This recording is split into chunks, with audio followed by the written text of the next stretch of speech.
Le matin s'ouvre sur un silence lourd, presque irréel, à l'Institut. Rien n'a pourtant changé en apparence, les couloirs bruissent de pas pressés, les cuisines s'échauffent, les regards se croisent. Mais sous cette routine trompeuse, une onde de choc continue de se propager. L'affaire de la moto d'Anouk, la vidéo de Milan, les non-dits qui s'accumulent, tout menace de rompre l'équilibre fragile qui tenait encore debout. À ce moment-là, Anouk arrive chez Marc avec une détermination calme, presque déroutante. Elle n'est pas là pour raviver les conflits, ni pour réclamer réparation.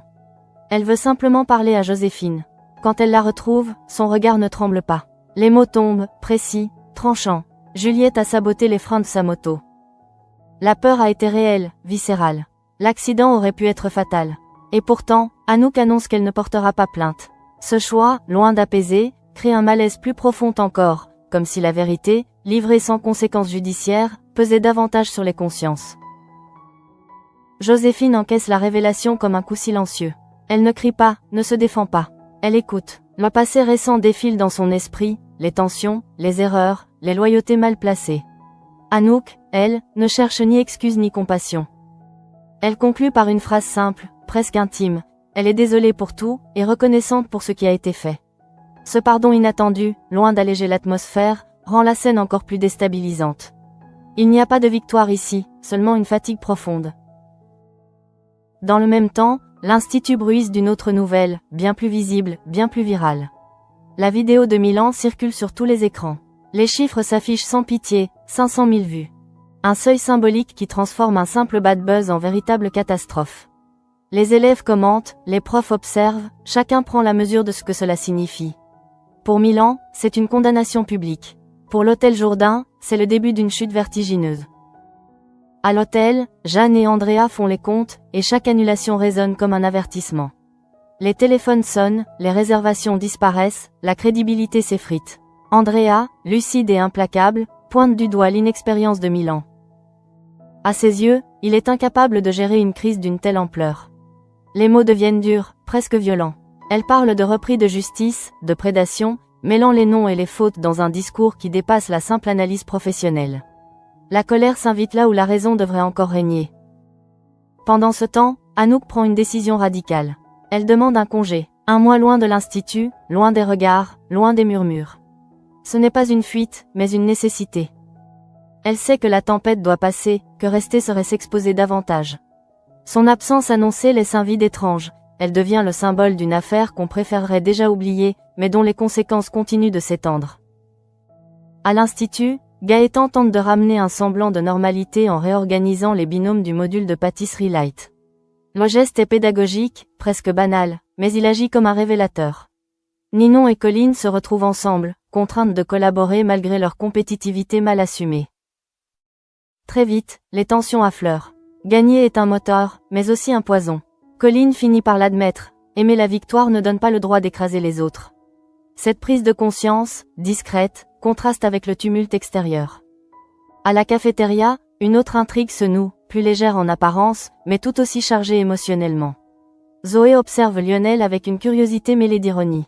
Il ne semble pas vraiment abattu par sa rupture avec Juliette. Bérénice, elle, n'a aucun doute, Fleur est amoureuse. Ensemble, elles échafaudent un plan, presque ludique, pour rapprocher les deux intéressés. Fleur, pourtant, joue une partition plus complexe. Elle veut se venger des montagnes russes émotionnelles que Lionel lui a imposées. Elle avance avec une longueur d'avance, savourant ce contrôle retrouvé. À ce moment précis, tout semble encore possible. Les choix n'ont pas été faits, les mots fatidiques pas encore prononcés. Mais l'Institut est suspendu à une série de décisions qui, bientôt, ne pourront plus être évitées. Entre vérité étouffée, scandale public et sentiments longtemps retenus, l'équilibre menace de céder. Et ce n'est que le début. Dans l'air tendu de l'Institut, la vidéo de Milan continue de faire des ravages invisibles mais dévastateurs. Chaque notification, chaque message partagé ajoute une couche de pression. À l'hôtel Jourdain, la situation devient critique. Jeanne observe les écrans, les tableaux de réservation qui se vident, et comprend que la crise n'est plus théorique. Elle est concrète, immédiate, et surtout impitoyable. Les décisions prises aujourd'hui engageront l'avenir de tous. Andrea, elle, refuse l'attentisme. Sa voix tranche, sans détour.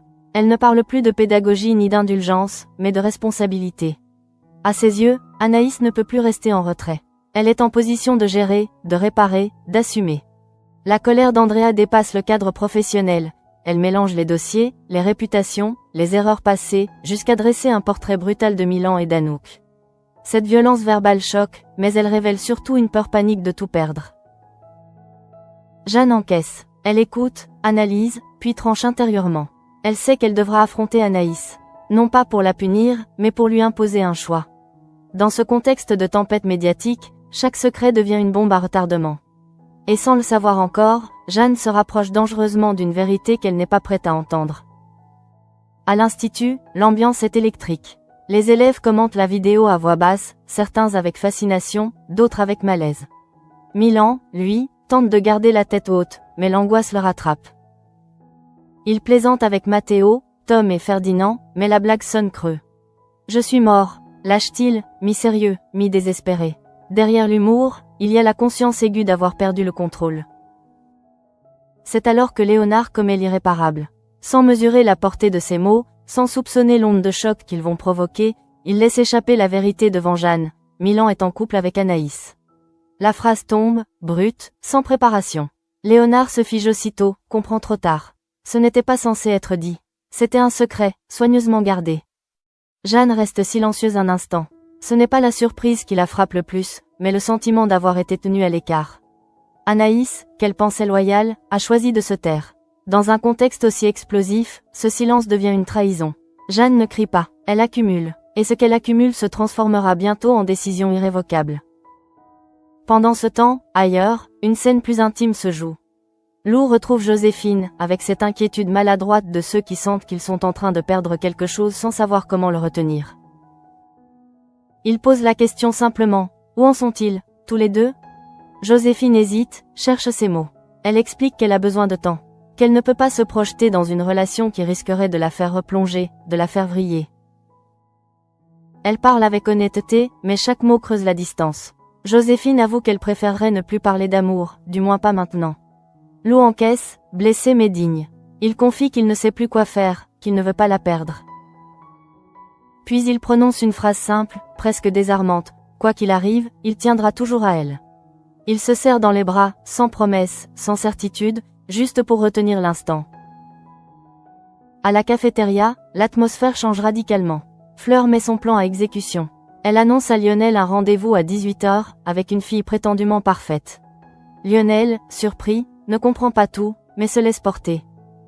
Il ignore que Fleur joue double jeu, qu'elle savoure cette situation où, pour une fois, c'est elle qui maîtrise le tempo. Zoé observe, amusée, consciente que quelque chose est en train de basculer. Et effectivement, ce qui devait être une simple manœuvre se transforme en moment suspendu. Au comptoir de Jude, les regards se croisent, les mots deviennent inutiles. Lionel et Fleur s'embrassent enfin. Ce baiser n'a rien de spectaculaire, mais il est chargé de tout ce qu'ils se sont retenus de dire. Zoé assiste à la scène, témoin privilégié d'un rapprochement longtemps attendu, presque inévitable. Mais tandis que certains trouvent enfin une forme de vérité émotionnelle, d'autres s'apprêtent à affronter une décision bien plus douloureuse.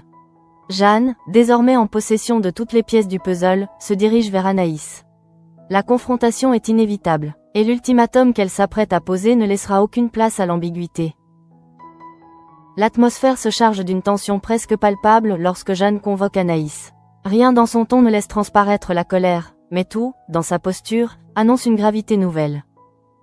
Anaïs comprend immédiatement que quelque chose s'est brisé. Ce n'est plus une simple discussion professionnelle, ni un rappel à l'ordre ordinaire. C'est un moment charnière, un de ceux qui redéfinissent une trajectoire entière. Jeanne commence par parler de l'hôtel Jourdain. Des annulations qui s'enchaînent, de la confiance qui s'effondre, de l'image publique qui se fissure. Chaque phrase est précise, presque clinique. Anaïs écoute, consciente de l'ampleur de la crise. Elle sait que la vidéo de Milan n'est plus seulement une affaire personnelle, mais un problème structurel, un risque majeur pour l'institution tout entière. Pourtant, quelque chose lui échappe encore. Puis Jeanne change légèrement de ton. Elle évoque la transparence, la loyauté, ces valeurs qui, selon elle, devraient être non négociables dans une situation aussi critique. C'est là qu'Anaïs sent le sol se dérober. Elle comprend que Jeanne sait. Le secret qu'elle croyait maîtriser ne l'est plus. Et ce n'est pas tant la révélation en elle-même qui fait mal, mais le regard de Jeanne, chargé d'une déception froide. Anaïs tente d'expliquer. Elle parle de la complexité de sa relation avec Milan, du contexte, du moment jamais opportun pour parler. Elle n'a pas voulu mentir, seulement protéger. Protéger Milan, se protéger elle-même, protéger aussi l'Institut, croyait-elle. Mais à mesure qu'elle parle, elle réalise que ses arguments sonnent comme des justifications tardives. Jeanne ne l'interrompt pas. Elle écoute jusqu'au bout, puis laisse un silence s'installer, lourd, définitif. À l'extérieur de ce bureau, l'Institut continue de vivre, presque indifférent à ce drame intime. Les élèves passent, rient parfois, révisent. Fleur et Lionel, encore portés par l'émotion de leur baiser, échangent des regards complices.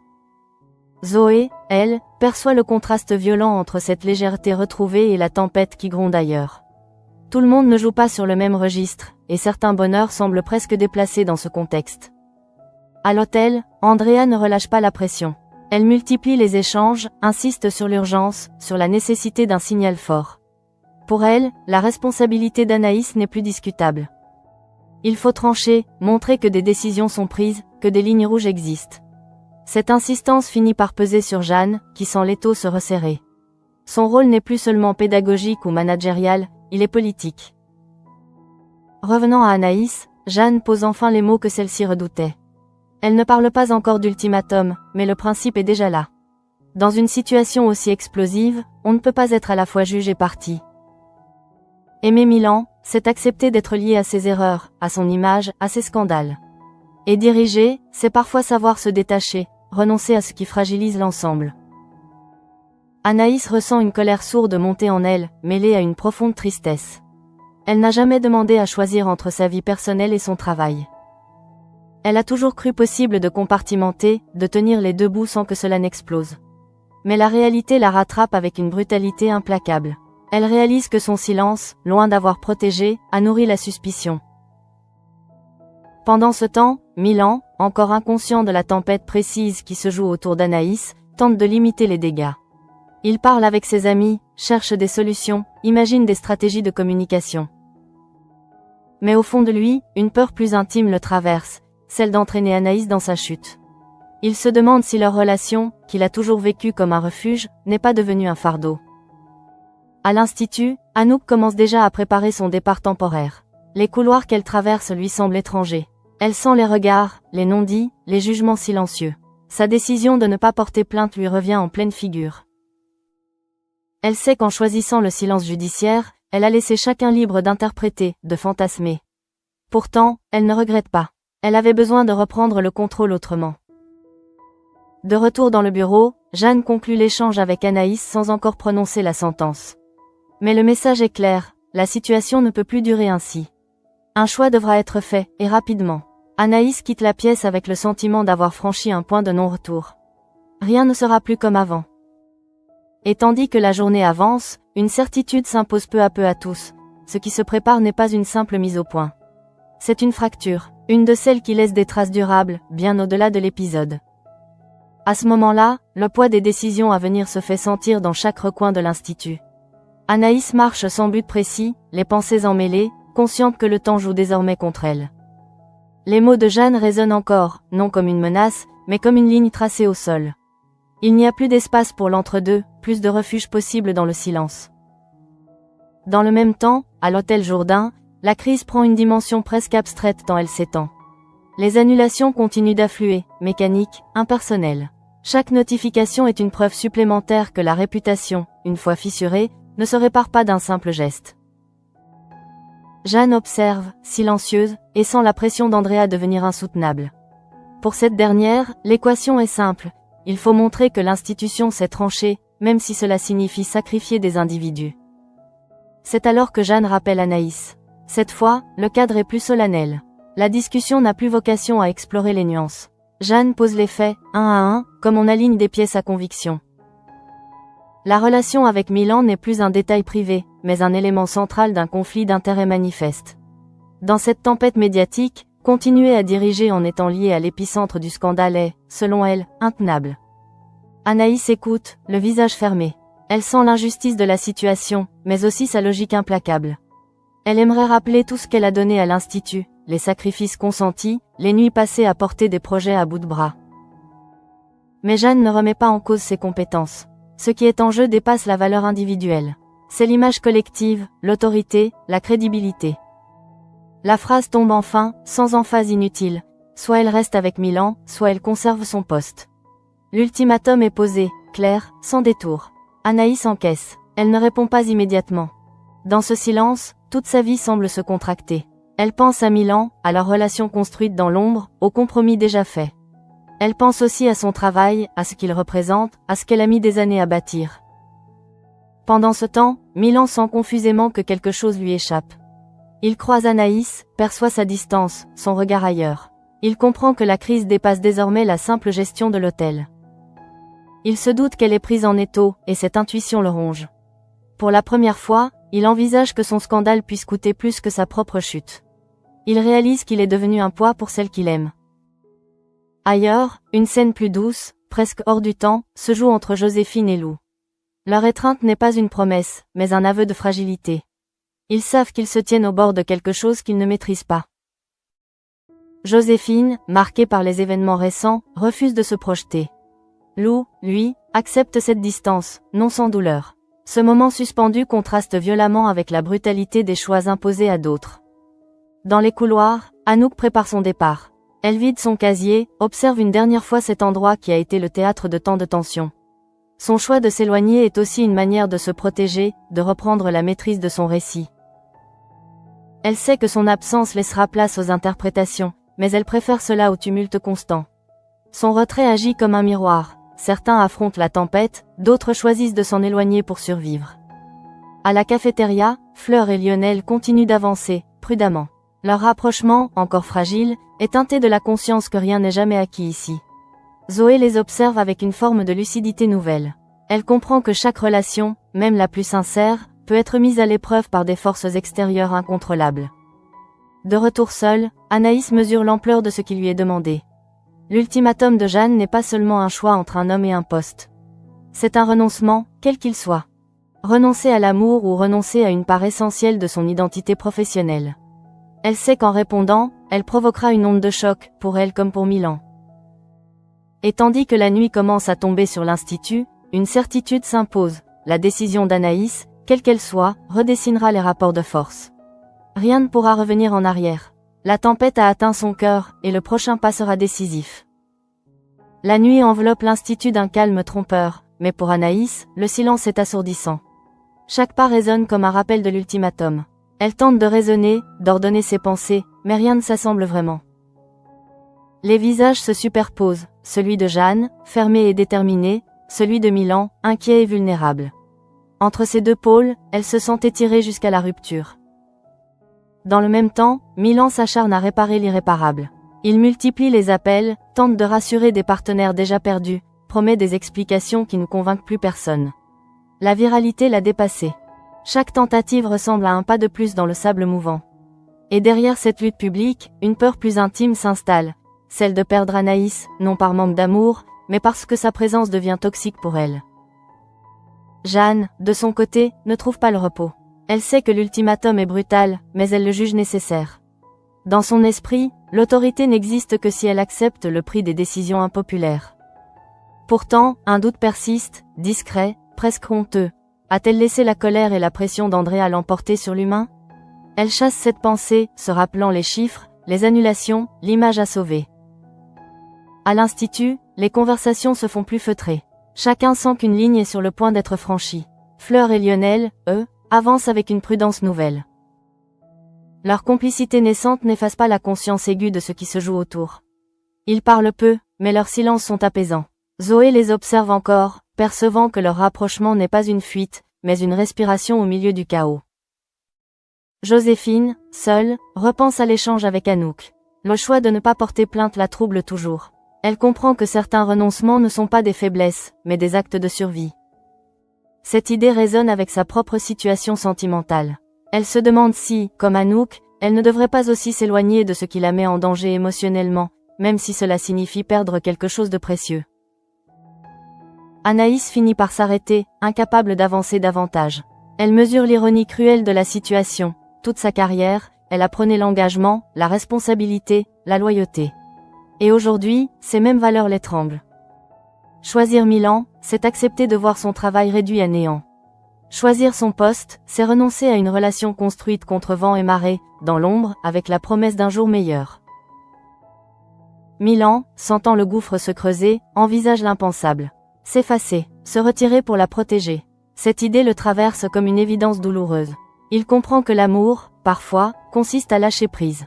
Mais il redoute aussi que ce sacrifice ne laisse qu'un vide amer, sans garantie de réparation. La nuit avance, et aucune réponse n'est donnée. L'ultimatum reste suspendu, tel un couperet au-dessus de leur tête. Chacun, à sa manière, se prépare à l'impact. Car au lever du jour, le choix d'Anaïs ne sera plus seulement le sien. Il engagera des trajectoires, redessinera des alliances, et laissera des cicatrices durables. La tempête n'est pas terminée, elle s'apprête simplement à changer de visage. À l'aube, l'institut semble figé dans une attente fébrile. Les premières lumières n'apaisent rien, elles révèlent au contraire les traits tirés, les regards fuyants, la fatigue morale qui s'est installée. Anaïs revient vers Jeanne avec une gravité nouvelle. Elle n'a pas encore choisi, mais elle sait que le temps des détours est terminé. Chaque minute qui passe rend l'ultimatum plus réel, plus irréversible. Jeanne, de son côté, a préparé cet échange comme on se prépare à une opération délicate. Elle ne cherche plus à convaincre, ni à adoucir. Elle rappelle les faits, la chronologie, l'urgence. La crise à l'hôtel Jourdain ne connaît pas de répit. L'équipe est sous tension, la confiance des clients effritée. Pour Jeanne, tenir la barre exige une décision nette, lisible, qui tranche avec l'ambiguïté des jours précédents. Anaïs écoute et, pour la première fois, ne se défend pas. Elle admet ses erreurs, reconnaît le poids de son silence, l'aveuglement qu'a provoqué l'envie de tout préserver. Elle ne demande pas de passe-droit. Elle demande du temps. Jeanne marque une pause. Ce temps, justement, est ce qui manque le plus. La discussion s'arrête là, sans éclat, mais avec une clarté douloureuse. La réponse doit tomber très vite. Pendant ce temps, Milan prend une décision intérieure, silencieuse. Il observe l'ampleur des dégâts, mesure la spirale dans laquelle il a entraîné ceux qu'il aime. L'idée de s'effacer cesse d'être abstraite. Elle devient une option concrète, presque apaisante. S'il se retire, s'il accepte de porter seul le poids du scandale, peut-être qu'Anaïs n'aura plus à choisir. Ce raisonnement le rassure autant qu'il l'effraie. À l'hôtel, les équipes tentent de rester soudées. Certains doutent, d'autres s'accrochent à des gestes mécaniques, comme pour se prouver que tout n'est pas perdu. La crise révèle des failles, mais aussi des solidarités inattendues. Pourtant, chacun sait qu'un signal fort venu d'en haut est attendu. Sans cela, l'incertitude continuera de ronger les fondations. Joséphine, en retrait, observe ces luttes silencieuses et y voit un reflet de ses propres dilemmes. Elle comprend que choisir, parfois, ce n'est pas trahir, mais se protéger. Cette pensée la hante alors qu'elle repense à Lou, à leur étreinte suspendue, à ce futur qu'elle n'ose plus envisager. Le courage de dire non lui semble soudain aussi nécessaire que celui de s'engager. Anaïs, seule, confronte enfin l'essentiel. Elle se demande ce qui la définit vraiment, la fonction, la reconnaissance, ou la capacité à aimer sans se cacher. Elle sait que quelle que soit sa décision, elle perdra quelque chose. Et peut-être est-ce là la vraie leçon de cet ultimatum, il n'y a pas de choix sans deuil. Lorsque les regards se croisent à nouveau entre Anaïs et Milan, rien n'est dit, mais tout se comprend. Il y a dans cet échange muet une promesse de loyauté, quelle qu'en soit la forme finale. L'un est prêt à se sacrifier, l'autre à assumer. Reste à savoir qui cédera en premier. À mesure que la journée avance, l'institut retient son souffle. La décision approche, inévitable. Et avec elle, la certitude que l'après ne ressemblera en rien à l'avant. L'ultimatum de Jeanne a déjà produit son effet. Il a mis chacun face à ses limites, et surtout face à ce qu'il est prêt à perdre pour rester fidèle à lui-même.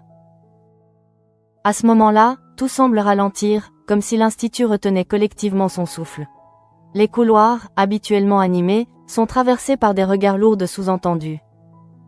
Chacun sent que quelque chose est sur le point de basculer, que la décision d'Anaïs ne sera pas un simple fait divers interne, mais un acte aux répercussions profondes.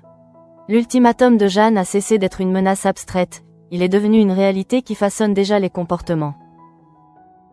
Anaïs finit par revenir voir Jeanne. Son attitude a changé. Il n'y a plus de justification, plus de tentative pour sauver les apparences. Elle parle avec une honnêteté nue, presque désarmante. Elle explique ce que Milan représente pour elle, mais aussi ce que son travail a construit au fil des années. Elle reconnaît que l'équilibre qu'elle pensait possible ne l'est plus. Jeanne l'écoute sans l'interrompre, consciente que ce moment marque la fin d'une illusion, autant pour Anaïs que pour elle-même. La réponse d'Anaïs n'est pas immédiatement formulée comme une rupture ou une victoire. Elle est posée comme un renoncement assumé. Quelle que soit la voie qu'elle choisit, elle sait désormais qu'elle ne pourra pas continuer à vivre dans la dissimulation. Jeanne, fidèle à sa ligne, ne commente pas émotionnellement la décision.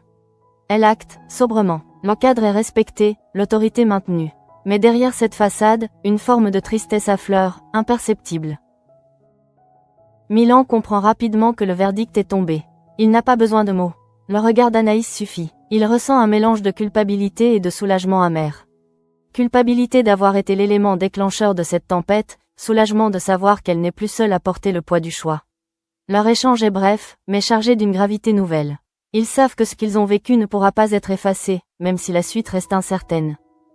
À l'hôtel Jourdain, les premières conséquences se font sentir. La décision prise agit comme un signal. Tout n'est pas réglé, loin de là, mais une direction claire semble enfin se dessiner. Les équipes oscillent entre résignation et espoir prudent. La crise a laissé des traces, mais elle a aussi forcé chacun à regarder la réalité en face, sans phare. La reconstruction s'annonce longue, fragile, mais possible. À l'Institut, la vie reprend lentement ses droits. Fleur et Lionel, conscients de la fragilité des choses, avancent avec retenue. Leur rapprochement, loin d'être une fuite, devient un ancrage discret dans un environnement instable. Zoé, témoin silencieuse de tant de bouleversements, comprend que les histoires d'amour ici ne sont jamais simples, toujours liées à des choix qui dépassent les sentiments. Joséphine, de son côté, trouve dans cette succession d'événements une forme de clarification intérieure. Voir Anaïs contrainte de choisir l'aide à accepter que certaines décisions, aussi douloureuses soient-elles, sont nécessaires pour ne pas se perdre soi-même. Elle repense à Lou, à ce qu'elle n'est pas prête à donner, pas encore.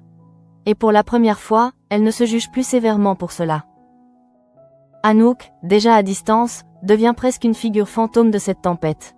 Son départ temporaire symbolise ce que beaucoup ressentent sans oser l'admettre. Parfois, la seule manière de survivre est de prendre du recul, de s'extraire du regard des autres pour se reconstruire. Son absence laisse un silence qui en dit long sur la violence des épreuves traversées. Quand la journée s'achève, l'Institut n'est plus tout à fait le même. L'ultimatum de Jeanne a agi comme un révélateur brutal. Il a forcé chacun à regarder ses priorités, ses peurs, ses limites. Rien n'est totalement résolu, mais une chose est certaine, les masques sont tombés. Et désormais, chaque personnage avance avec la conscience aiguë que, dans ce lieu où passion et ambition s'entremêlent, aucun choix n'est jamais sans conséquence. L'épisode se referme sans explosion spectaculaire, mais avec quelque chose de bien plus violent, un silence chargé de conséquences. Rien n'est crié, rien n'est réglé définitivement, et pourtant tout a changé. L'ultimatum de Jeanne n'a pas seulement obligé Anaïs à choisir, il a fissuré une illusion collective, celle qu'on pouvait aimer, diriger et protéger sans jamais payer le prix. À l'Institut comme à l'hôtel Jourdain, chacun reprend sa place avec une conscience nouvelle. Les regards se font plus prudents, les paroles plus mesurées. Derrière chaque sourire, une question demeure. Jusqu'où sommes-nous prêts à aller pour rester fidèles à nous-mêmes ? La réponse, désormais, ne pourra plus être évitée.